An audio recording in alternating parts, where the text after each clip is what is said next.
Mabuhay! Good day to all! I am your tutor Madge.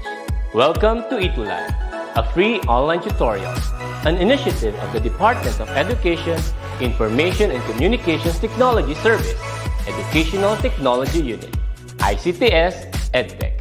This program is aimed at helping and assisting learners from kindergarten, senior high school, ALS, Alive, and SPED learners. Aside from answering the modules, the ETUlay is offering programs which you will surely look forward to.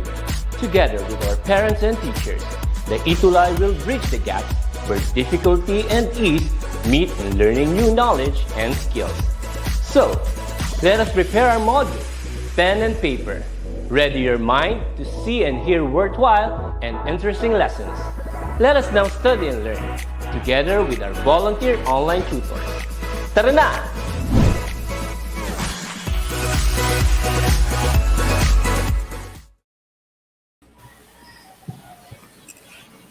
Good afternoon, Tutor Kit.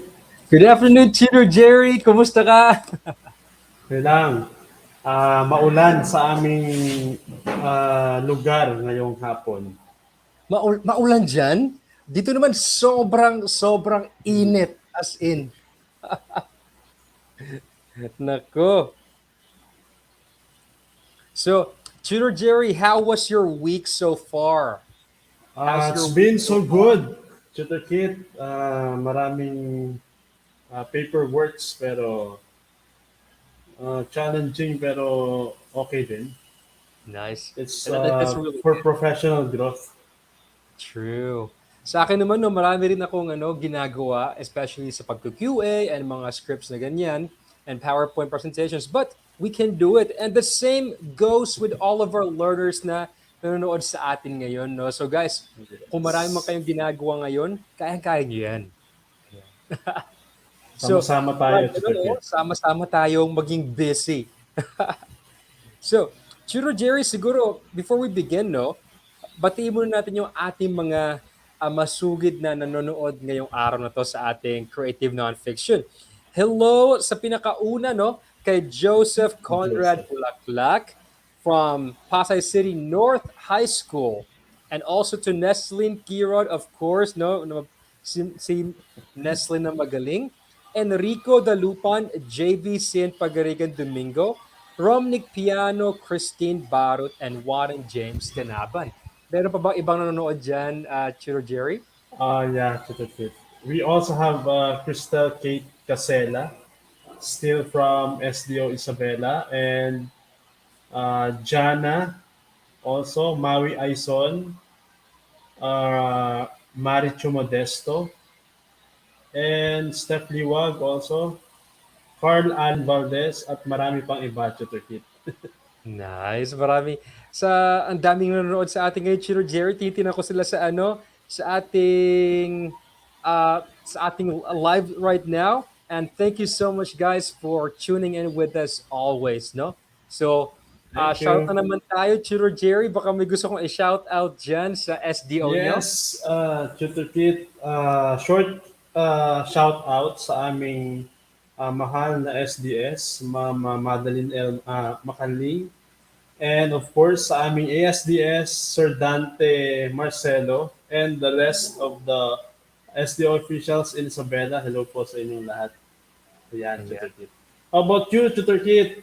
Siyempre gusto ko rin mag-shoutout sa aking Cristo Rey High School, senior high school family, and also led by our head teacher, Ma'am Gina Palge, and also our principal, Sir Noel D. Palge. Of course, lahat ng estudyanteng nanonood from SDO Tarlac Province, headed by our SDS, Sir Naldo Poson. Maraming salamat po sa panonood.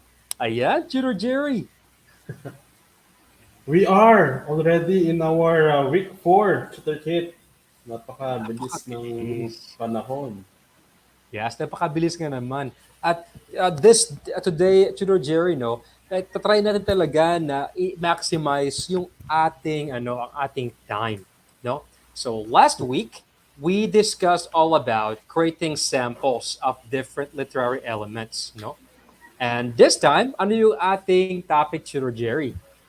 Nalito ako sa topic natin, Tutor Kit. sa ginawa kong PowerPoint. It's actually analyzing factual or non-fictional elements. And we'll be starting with our part one. I think it's about the characters. Yes. Kasi marami talagang mga elements yung non-fiction, no? And kapag i-discuss natin siya, minsanan lang, hindi natin siya makakayang i-discuss lahat-lahat. So, we sectioned it for you guys into bites, no? Parang alam mo yun, Tudor Jerry, hindi nila kayang kainin yung isang buong cake. So, isa-slice natin siya ng Yes. tatlong hati. Okay. Ayan, I hope na makikinig ang ating mga senior high school learners today, Tutor Kit. Yes. And I think marami tayong mga images, original images, from yours to mine. Yes, that's right. And last time we had a challenge though. We asked you guys to write a short vignette, a little short piece, no, a short piece of nonfiction, using descriptive imagery to describe a certain topic. No?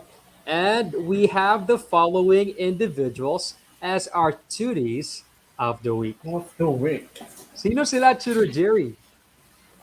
Same people, Neslin, Kate RG, ito yung mga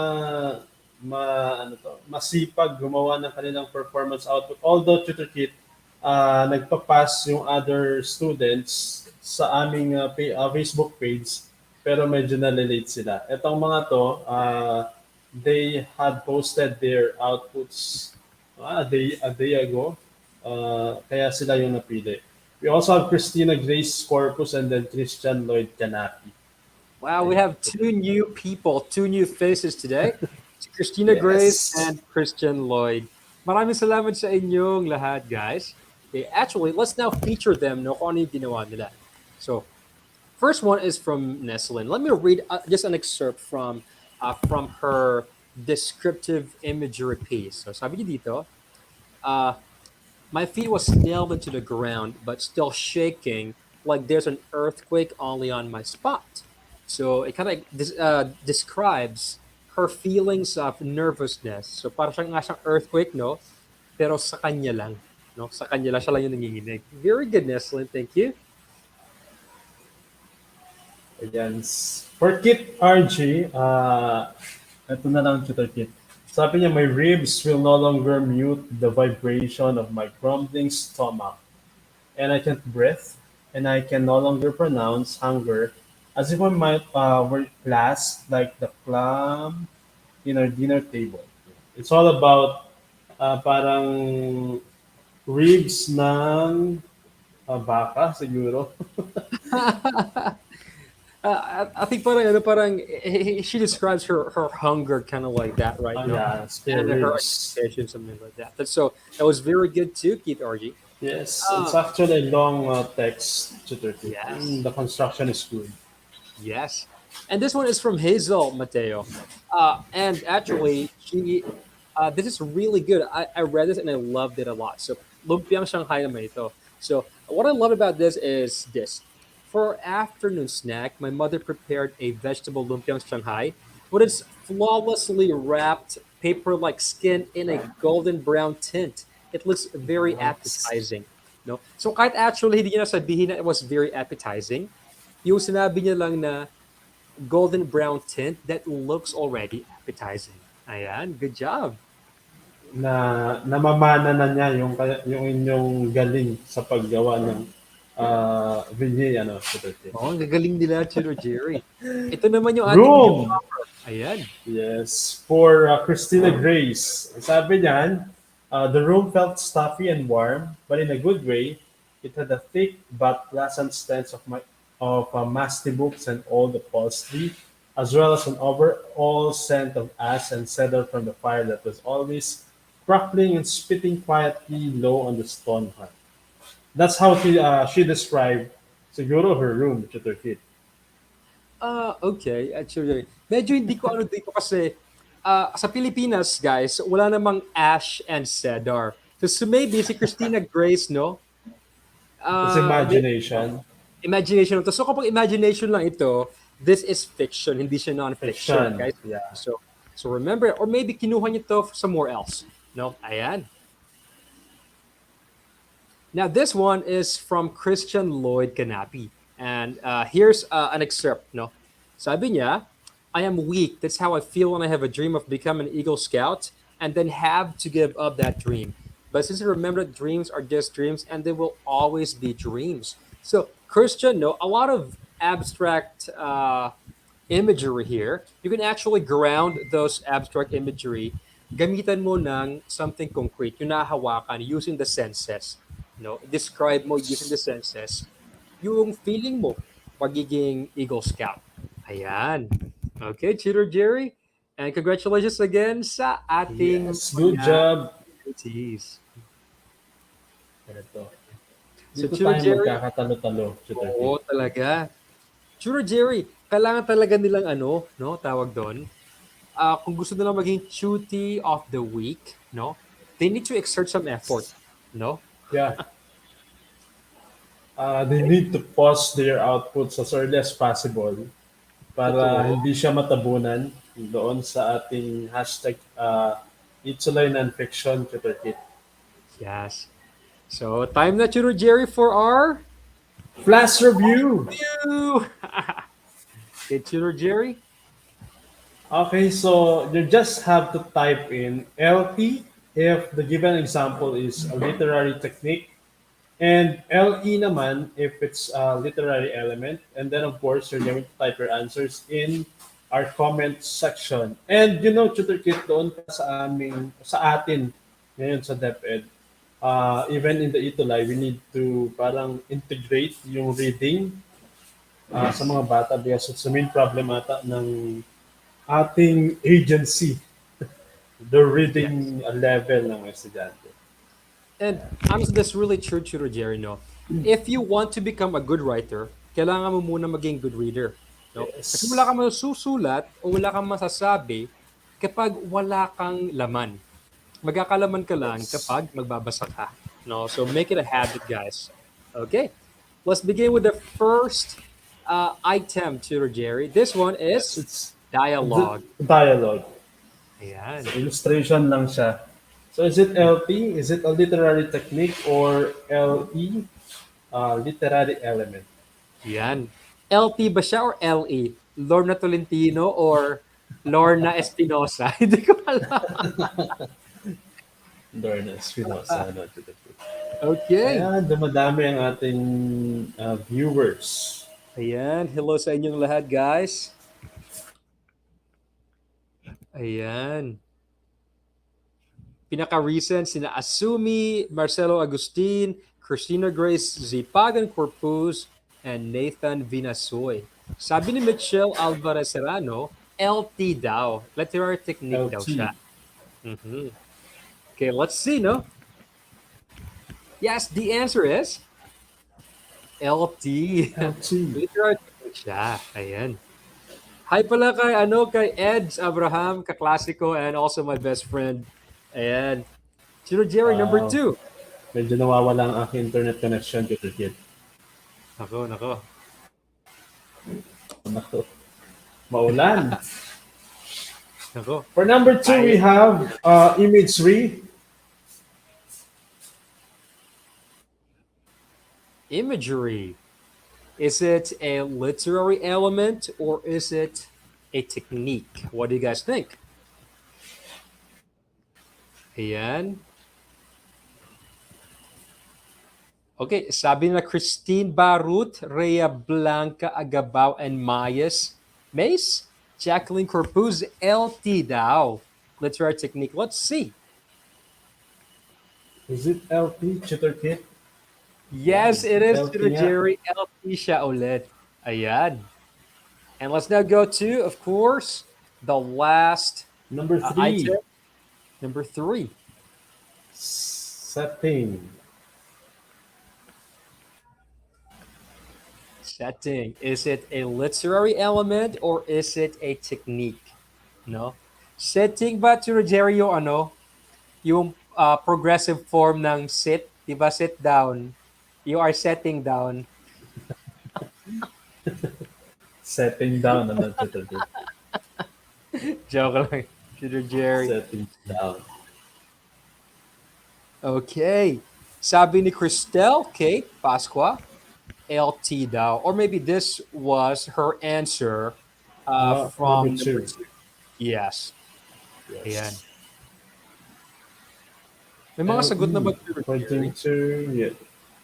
Yes, Tutor Kit, we have answers na LE. LE. Majority of them answered LE. Nice. Sina Michelle, sina Joseph. Let's see. Oh, it's actually LE, no? Tutor Jerry, no? Sorry, nagkamali lang kami dito. Ako actually nagkamali dito. Sorry. It's a literary element, guys. So, tama kayo pag ang sabi nyo ay LE. Alright. Thank you, guys. Thanks for participating. And today, Tutor Jerry, punta na tayo sa Yes, ating Tutor Kit. topic. Topic. And And the this will topic be, for today, Tutor Kit, yes, is analyzing samples of non-fictional elements. So this is the first part of 3 parts of a discussion, guys know. And for this part, we will be focusing on characters, no? And these are actually the objectives of our session for today. Tutor Jerry, can you read our objectives for today, please? yes, Tutor Kit. So our objectives are, you have to understand what makes a good nonfiction character, and then you have to analyze characters in a nonfiction text. So those are the 2 that you need to master today.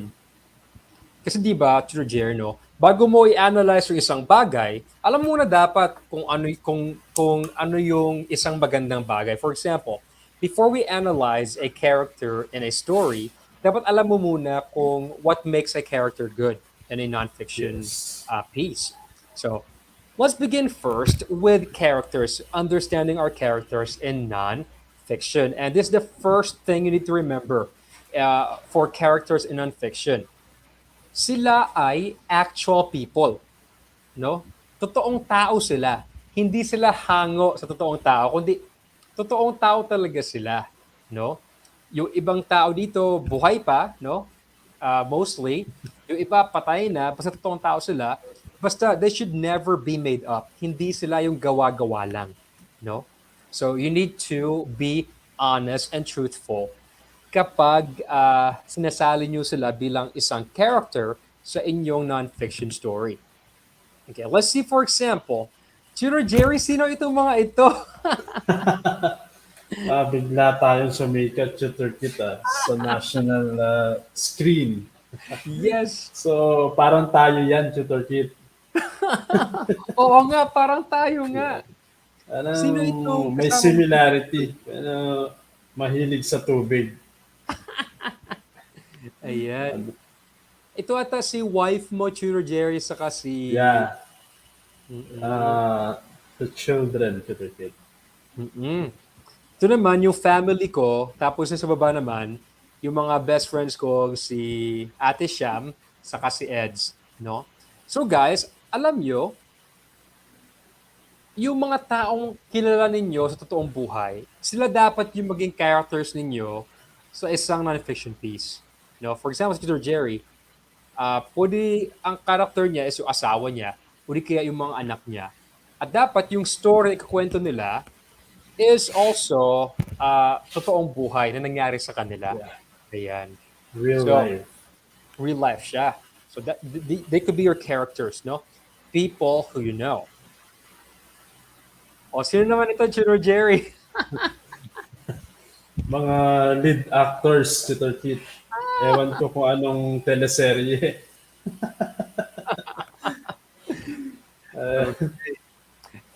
Ito ako nung pumunta kami ng Gabaldon, Nueva Ecija. Tapos saan to, Tutor Jerry, yung picture mo? Ewan ko, Tutor Kit, parang nag-video, nagre-recording ng research. Ayan. So parang Tutor Jerry, no? Meron tayong mga memories sa mga pictures na ito, no? Na kung saan tayo yung bida. May mga kwento natin ito na tayo yung bida. So that's also very true with nonfiction. In most cases, you, the author, ikaw yon, is a character, if not the main character. No, so because a lot of your vignettes and a lot of your stories uh, are basically real life experiences that happen to you.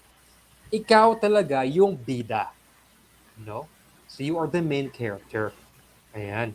And the thing about this, guys, is that all of you actually have your story to tell, a nonfiction story to tell. Ayan. So, Tiro Jerry, what makes a good nonfiction character? Yes. What makes a good nonfiction character?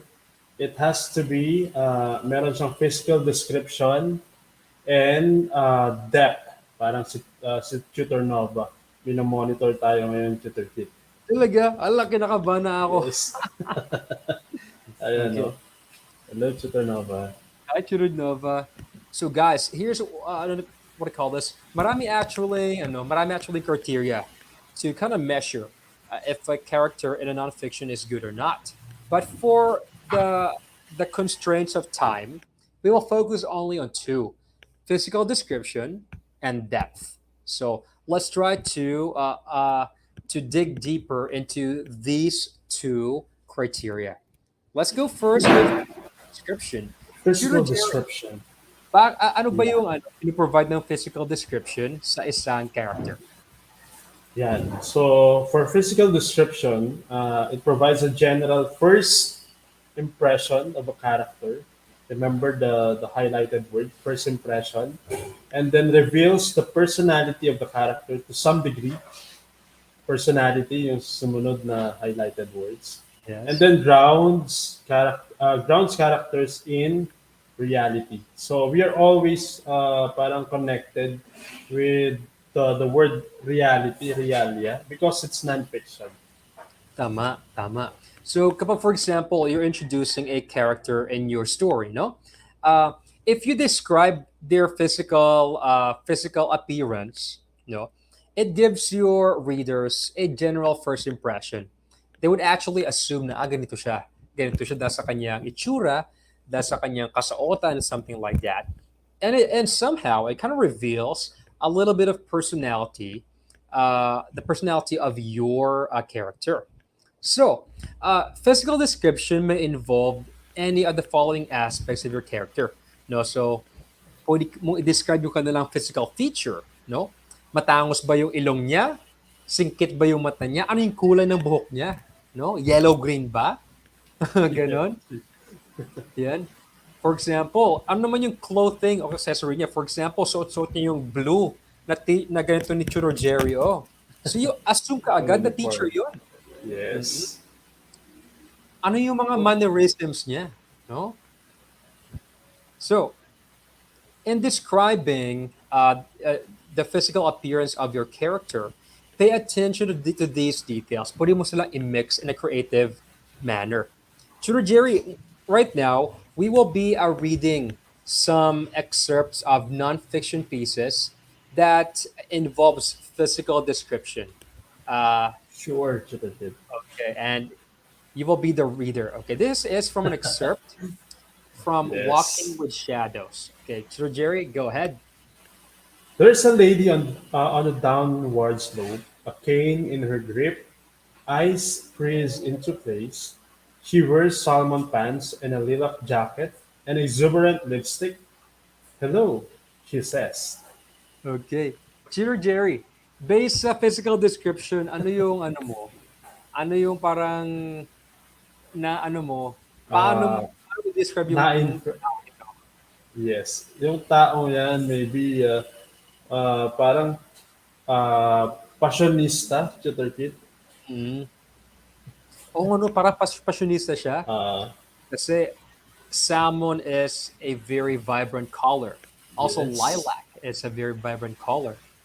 Kasi mo exuberant, sobra-sobra yung lipstick niya. exuberant na yung kanyang lipstick. Medyo parang hindi na kung ano no, Tutor Kit. Oo. Pero tinan mo, Chiro Jerry, Artistahin ba?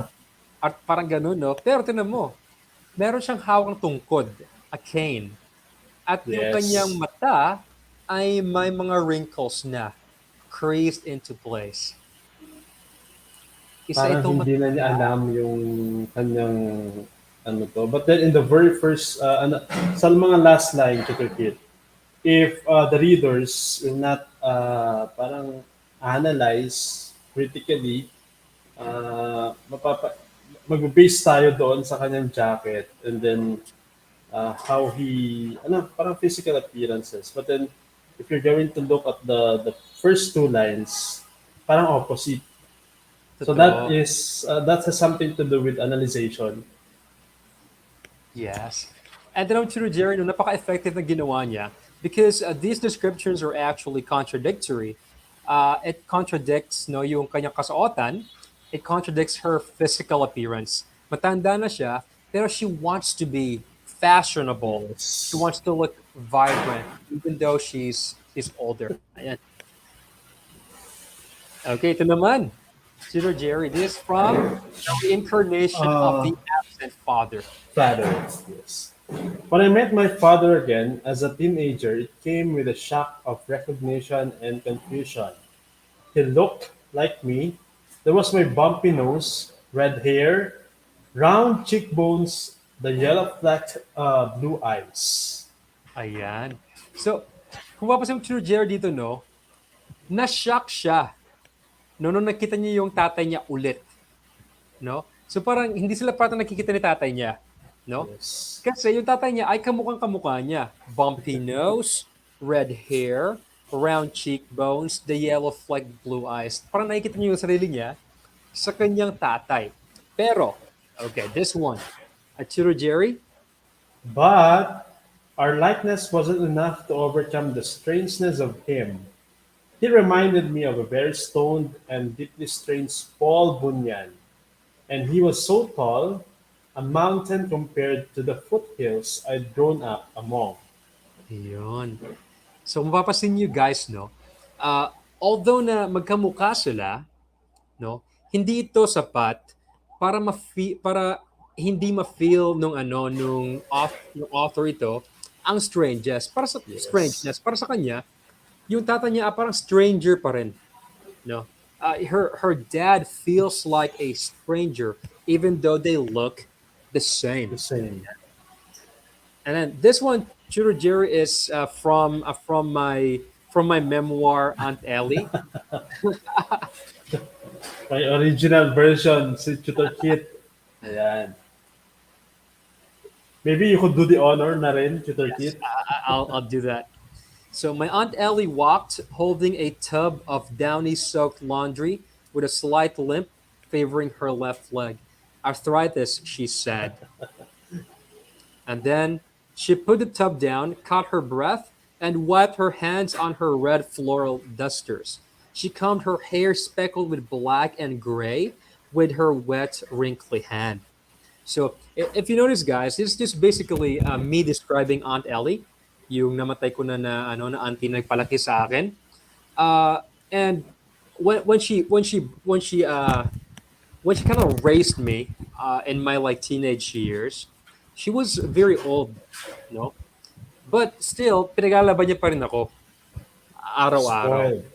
Oo, spoiled ako parang ganun. And so, I wanted to capture this thing that even though na may arthritis siya, no? Even though na nahihirapan siya huminga minsan, no?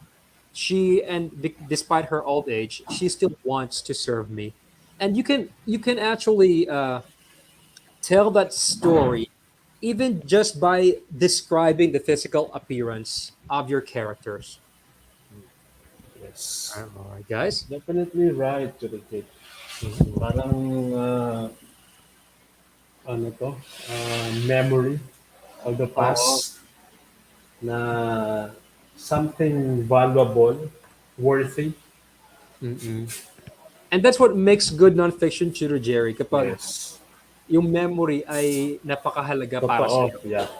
Tsaka totoo, Tutor Kit. So, yan.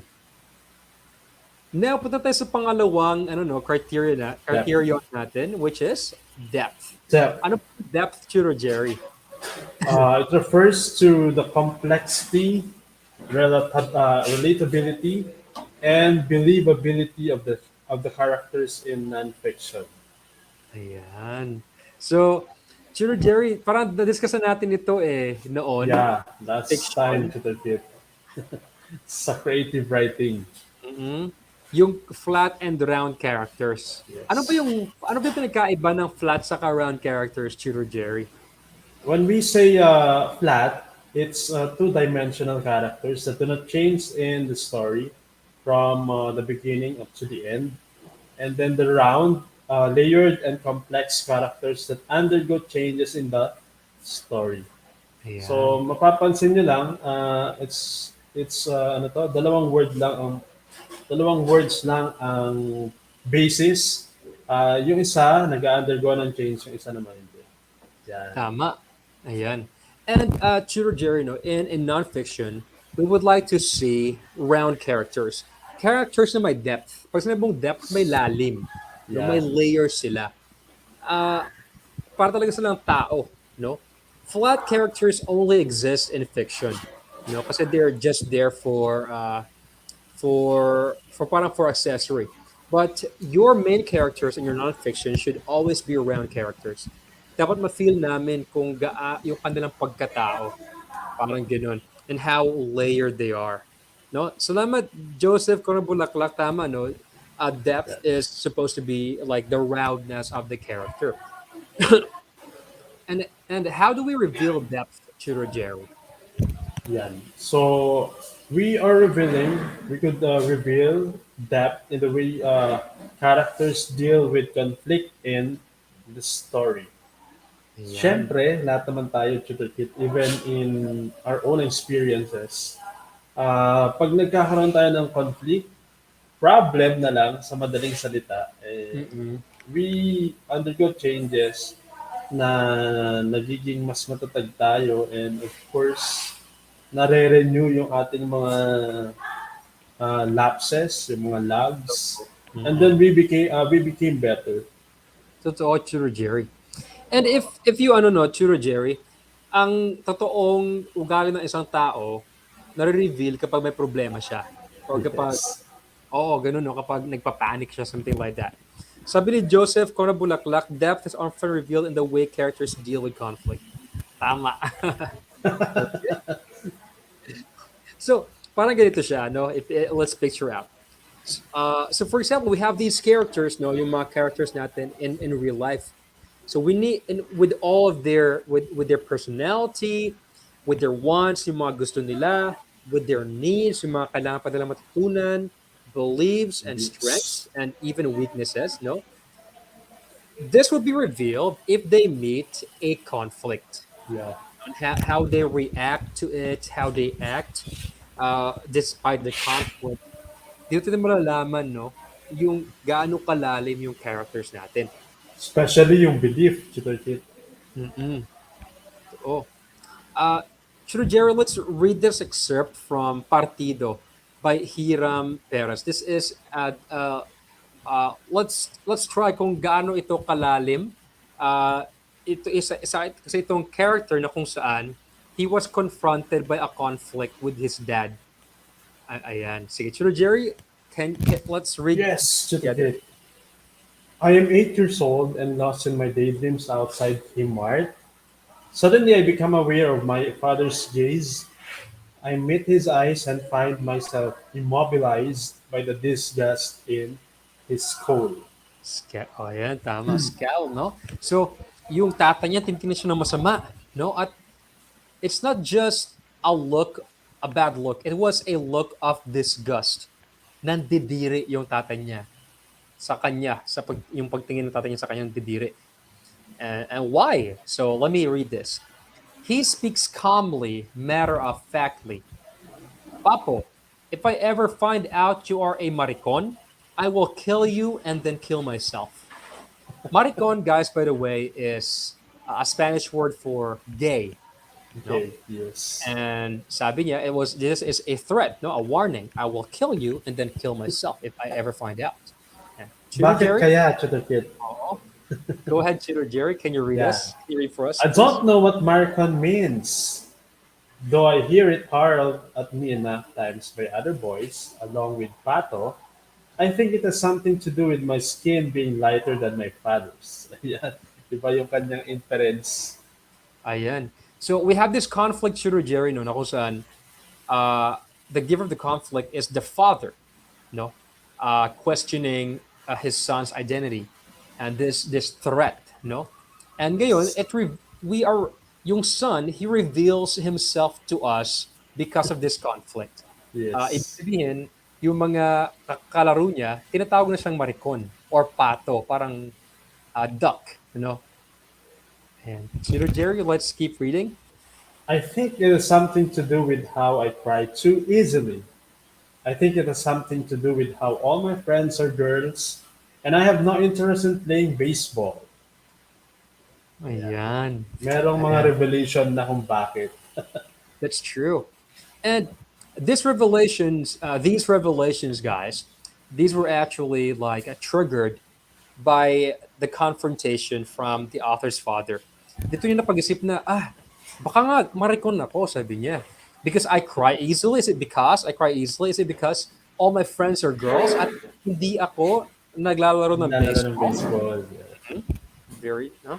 And then, Softball yung kanyang nilalaro. oh, I do know being a Maricon is the worst betrayal imaginable. But what is it that betrays me? A hand gesture?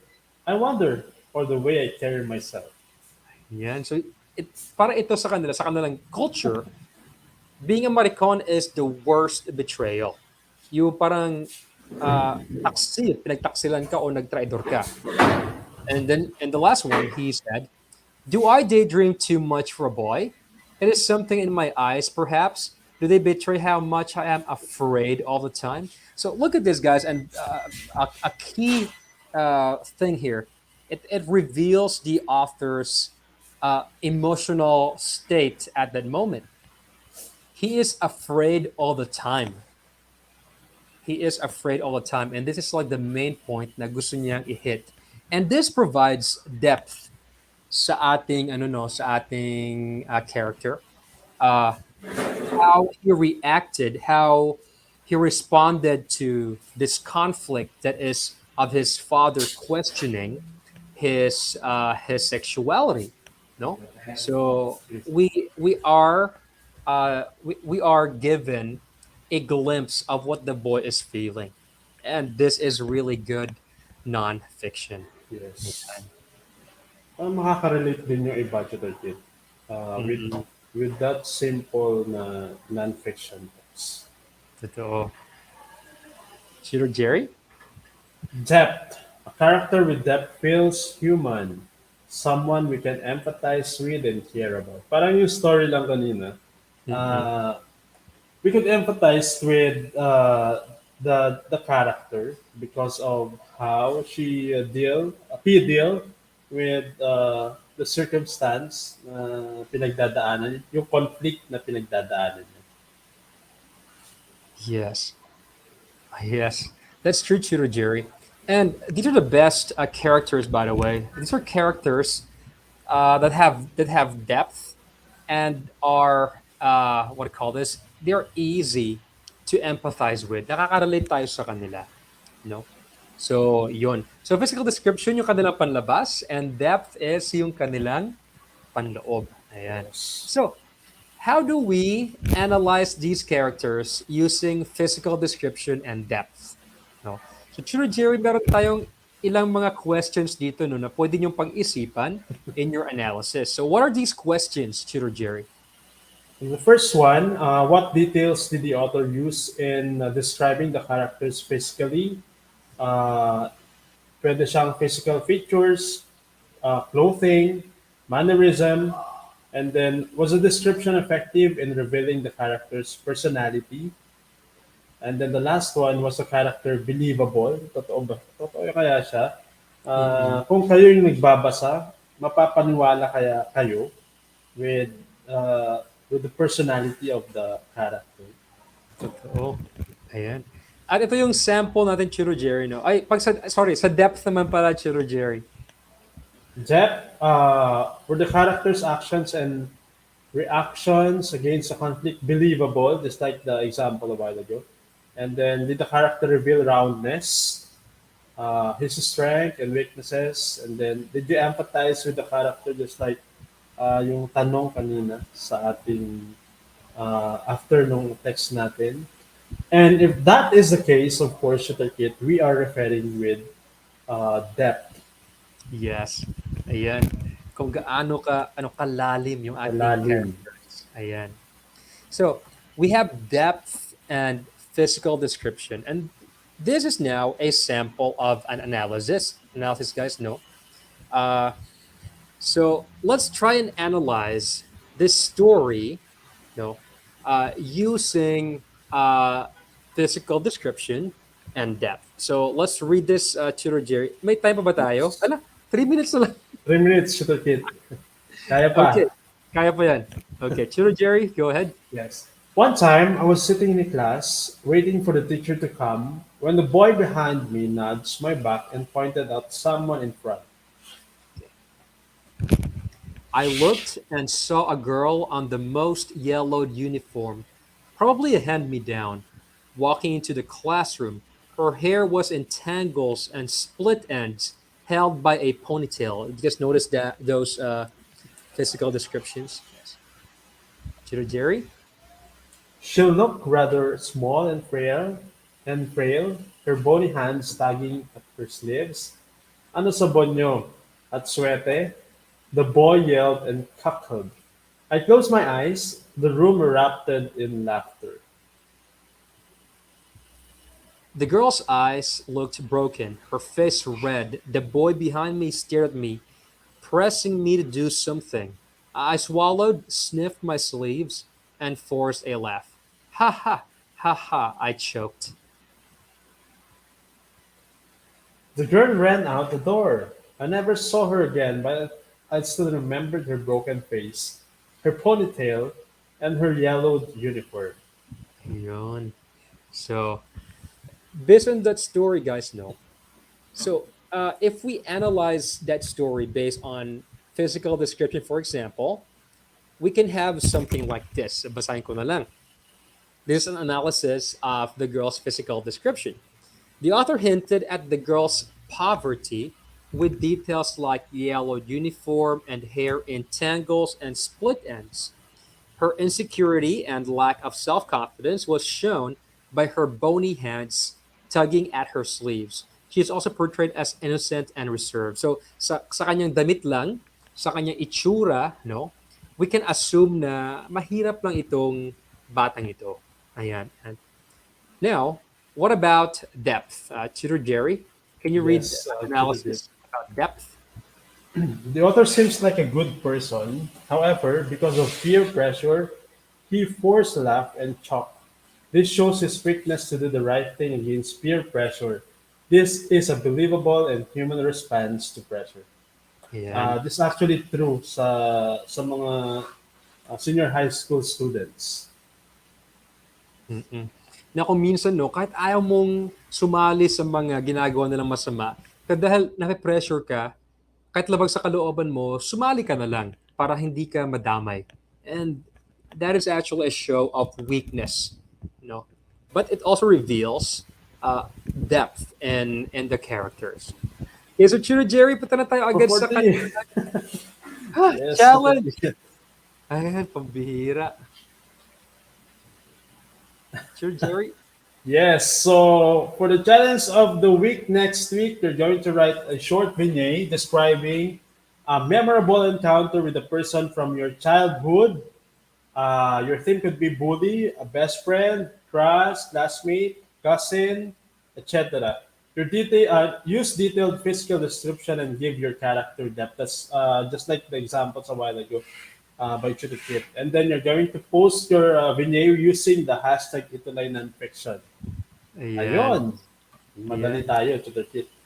And sa huli, syempre guys, hindi namin kayo iwan ng walang thought for the day. Yes. Excellence is the gradual result of always striving to do Do better. better. And that's the essence, guys, no? Kahit mahirap minsan, no? It's never giving up. It's still getting back up despite your problems and uh, pursuing something better than what you are right now. That is excellence, striving to do better always. And with that note, Chiro Jerry, Yes, Tutor Kit, thank you for tuning with us for the whole period. And see you again next Tuesday. See you, Sir Junjun Ramos. Salamat. salamat po. And do the challenge, guys. Goodbye. Yes.